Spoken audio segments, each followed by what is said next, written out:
Welcome back, you guys, to Hello, good morning. Good morning. King Street Kids Q&A. We got a lot of, so we've got some questions this week. And actually our first two, a couple of questions from Will and Tucker. They gave us some good questions this week. The question is, why is the Bible called the Bible? That's a great question. And I wish I had a more exciting answer or there was a cooler answer, but biblios in Greek means book. And so when we look at the Bible, it's the book of all of like the writings and teachings of God. So we just call it Bible from the Greek word biblios, book. Isn't that exciting? Real creative back in the day. We have all the stories about God's interaction with humanity, and we just called it book.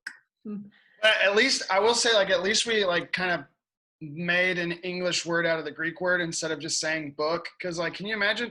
Okay, this reading comes from the book.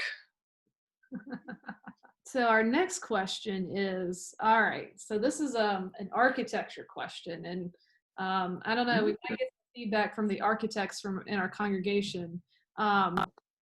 We'd certainly welcome it. But the question is, why do we have steeples and why are they so tall?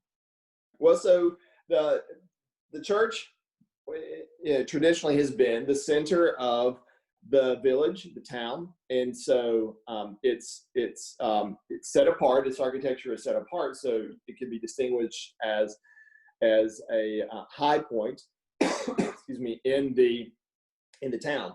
The bells are often as part of a steeple or a tower to communicate with the town, maybe communicating the time or news even. And so it's there in the center. It's in Charleston, we take for granted that churches and steeples are all part of the skyline, but it shows that these buildings are set apart. But yeah, I mean, like you said, with the bells, that being able to get the bells up high enough so that the sound, nothing gets in the way of the sound carrying far and wide. You want the sound of the bells to be heard as far as possible. Speaking of St. Matthew's steeple, so we are I think it was until 1973. I maybe have that date wrong, but I think it was until 1973. The St. Matthew's Tower spire was the tallest point in South Carolina.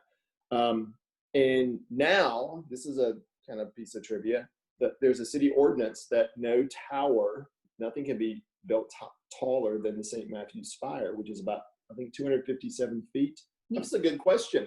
All right. So, third question. This might be a little contentious. I don't know. We'll take some feedback. It's a question of tastes. Do you put pineapple on your pizza? Make a case, why or why not? Daniel, do you Obviously, the answer is yes. In certain circumstances, pineapple is delicious on pizza. And to back me up, I have every single one of the youth that love the pineapple pizza that I order on lock-ins. So personally, I like pineapple. It's not my favorite topping on a pizza. I would choose not to put it on, but if pressed, I would probably eat it. Yeah, I'm not a big fan of that sweet in with my other topping flavors. See, I like sweet and savory. I do like that. I just don't. But pineapple. I mean, do you guys get tired of always being wrong? Seriously. All the time. We need some more questions too for next week. I think we're out of questions. There's got to be more burning questions out there. People always seem to have questions. So if you have questions, by all means, send them and send them soon. So y'all have a good week. Yeah, take care, guys. Well, y'all.